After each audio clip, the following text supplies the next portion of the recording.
Coming up, gun violence is on the rise. And later, the Senate passes a new bill to prevent strikes. Caitlin Clark dominates in the ACC Big Ten Challenge. Today looks to be warmer, but it is still a chilly morning in Iowa City. This is DITV News at 8:30.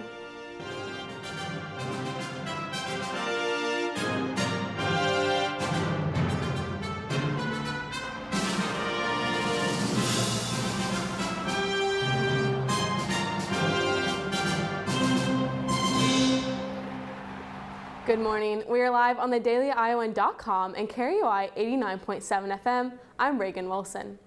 Johnson County released a report about the increase of gun felonies within the last couple of years. The county reported 50 misdemeanors with individuals who had possession of a gun illegally so far this year compared to the 35 cases in 2021. Along with that, 13 cases of intimidation with a dangerous weapon since the start of the year compared to 10 cases last year. More cases have come from smaller rural towns in the county. This comes from a law Governor Kim Reynolds passed last year in which citizens of Iowa do not have to have a permit when purchasing firearms. The police department does investigate every crime involving a gun and say the problem is a work in progress.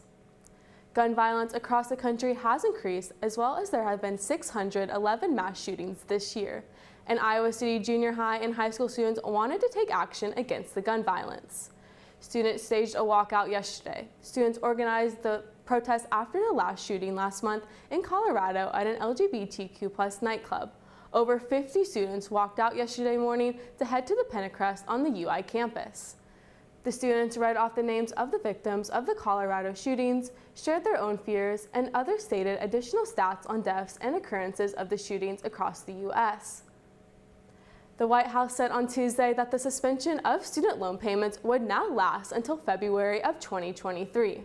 In the past few weeks, there have been new updates regarding the loan forgiveness policy. This policy mostly affects post-grad students currently paying back loans, but it can help current students.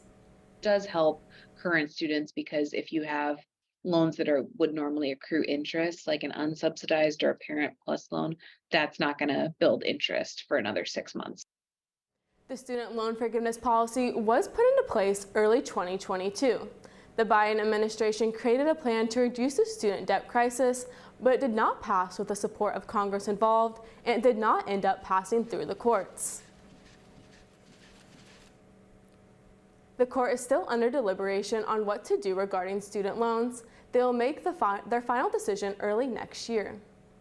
Now, this week back from fall break has been chilly. Justina, how are you doing out there in the cold? Well, to be honest, it's definitely not as cold as it has been the past couple of days. It's currently 37 degrees with a high of surprisingly 53 degrees later today in the afternoon.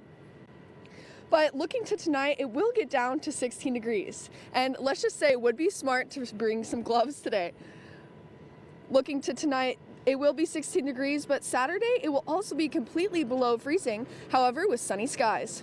To end off the weekend, the high will be 45 degrees on Sunday, and next week's forecast will stay pretty consistent with 30s and 40s, with lows in the teens and 20s. Now, even though it's not snowing here, across the country, snowstorms, tornadoes, and severe storms have been ripping their way across the southern states.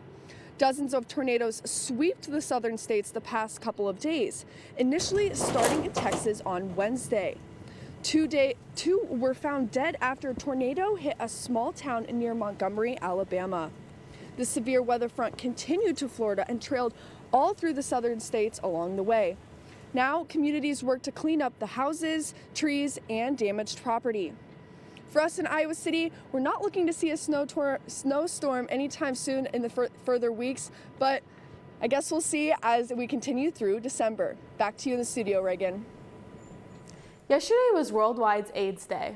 The day encourages people to unite and eliminate the disparities and inequities that create barriers for HIV testing, prevention, and access to HIV care. For a lot of people, HIV is almost an invisible condition. But what we know is that, we still have over 30,000 new infections in the U.S. every single year. The University of Iowa is holding an event titled The My Ridge tonight to continue to spread awareness. It'll kick off with resources and education on sexual health, followed by a drag show and free HIV testing. The event is free and open to anyone. The holiday was first preserved in 1988 to unite and help end HIV and remember those lost to AIDS-related illnesses. This week, the U.S. Senate passed a bill to avert a railroad strike that politicians worried could further hurt the U.S. economy. The main agreements of the bill were to immediately guarantee a 14% raise, increase pay to workers by 24%, deliver over 5 years $1,000 of annual bonuses, and to not increase healthcare copays and deductibles. A week of negotiations led the Senate to make this decision. However, there are some disagreements between members. On the one hand, we don't want to shut down the economy. On the other, we don't want to say to rail workers, if you have a heart attack or you break your leg, you either show up to work or you're going to lose your job. Concerned about us jumping into that when you have 8 unions have agreed to the package that they negotiated with the Department of Labor. If the bill wasn't passed, a strike could have occurred as early as next Friday. Tonight at 6:30, Gamma Rho Lambda, the LGBTQ+ interest sorority, will be hosting their formal event at the Eden Lounge nightclub.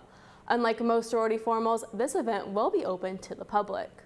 I think it's just like a really great way to have like a safe space gathering, especially because even though there are groups at Iowa for the LGBTQ community, they're very spread out. There's not a lot of information on them. It is just like it's not a very connected community.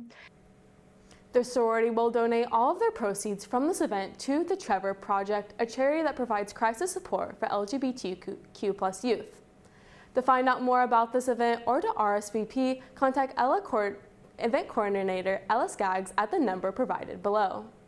Now let's send it over to Michael with more on all things sports.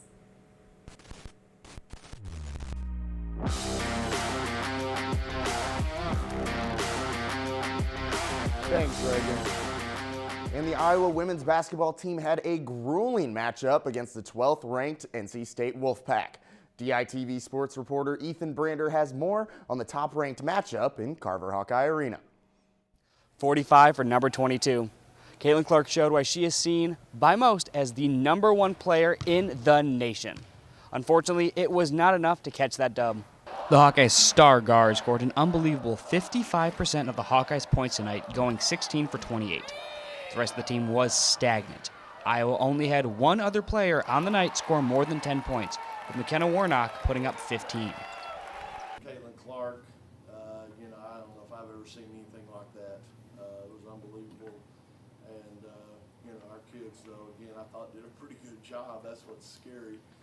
NC State had a much more rounded scoring performance, having 3 players go over 15 on the night, with 2 Wolfpack players putting up 22. This has been an unfortunate theme for the Hawks this season, with the offense performing stellar, but the defense having major struggles. Very disappointed in our defensive effort. We started out good in the first quarter. The second, third, and fourth were not good. There seems to be an unfortunate trend where teams are purposefully letting Caitlin Clark get hot. I think whenever I score 40 points, we lose, so it's not something I want to do. Iowa next takes the court against Wisconsin in Madison this Sunday, December 4th. Tip-off is at 1:01 p.m. From Carver Hawkeye Arena, I'm Ethan Brander, DITV Sports.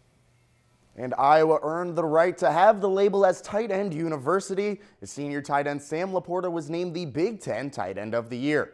Laporta also earned first-team All-Big Ten honors from both coaches and the media. In addition, Laporta was named a finalist for the John Mackey Award, which goes to the nation's top tight end. Laporta would lead Iowa in both receptions and receiving yards for the last 2 seasons, this season totaling 53 receptions for 601 yards and a touchdown. And he also became the Hawkeyes' all-time leader in tight end receptions this year. And Iowa saw a lot of action in the transfer portal as wide receiver Keegan Johnson announced yesterday that he plans to enter the NCAA transfer portal. Johnson only appeared in 2 games for the Hawks this year as he was dealing with a soft tissue injury.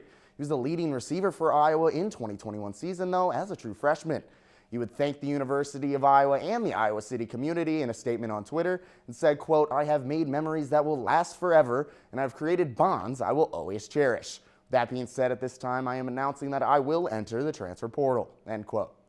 And Michigan quarterback Cade McNamara is planning on transferring to Iowa next season. McNamara announced his intention to transfer earlier this week and landed on the Hawkeyes last night. He is a grad student and will have 2 more years of eligibility remaining. Cade would lose the starting quarterback position to J.J. McCarthy for Michigan this season, but McNamara was the main starter for the Wolverines during their Big Ten championship win in 2021 against the Hawkeyes. And with the news of McNamara joining the Hawkeyes, leaves a lot of questions for current Hawkeye quarterback Spencer Petras. While it is up in the air on whether or not Petras will use his 5th year, with McNamara on the team now, this may have been Petras' last outing as a Hawkeye. DITV sports reporter Sarah Galla has more on what Spencer Petras is like off of the field. All eyes on star quarterback Spencer Petras, but yet we forget he's just another ordinary college student here to get a degree.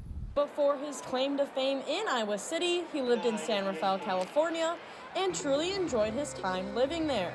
It's a beautiful, just a lot of natural beauty, a lot of really nice weather. As a student athlete, he has multiple hobbies and interests outside of football.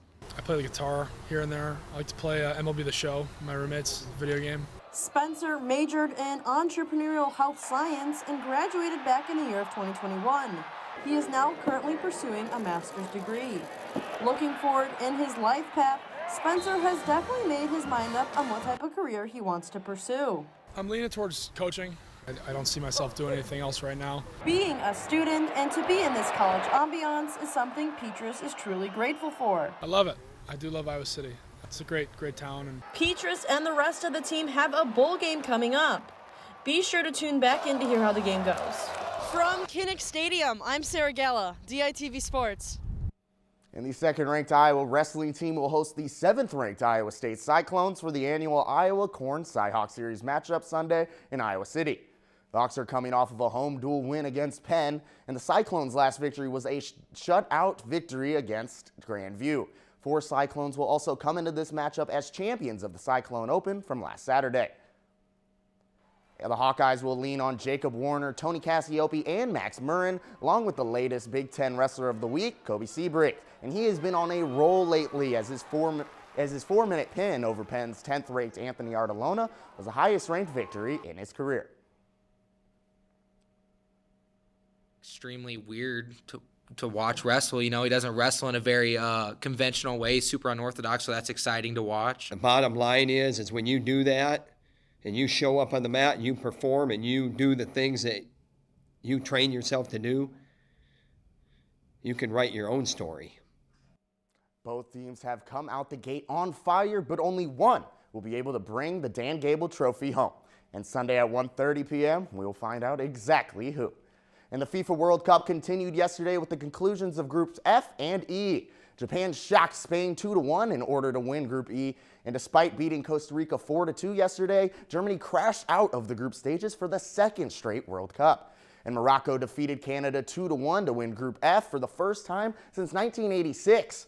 Belgium and Croatia were held to a 0-0 draw, which would send Belgium home despite being ranked number 2 in the FIFA rankings. The World Cup resumes today with the conclusions of Groups H and G, and the United States continue their World Cup hopes on Saturday as they take on the Netherlands in the knockout stages.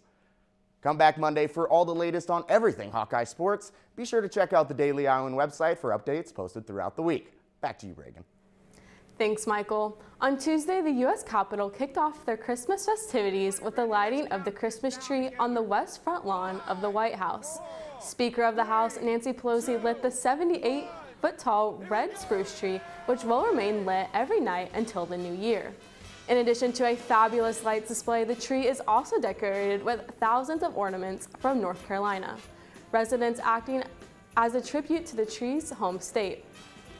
Thank you for tuning in to DITV News and listening to KRUI 89.7 FM. Be sure to head over to thedailyiowan.com for all of your latest news between Monday and Friday, and check out more of our content on thedailyiowan.com/DITV. For DITV News, I'm Reagan Wilson. Have a great day.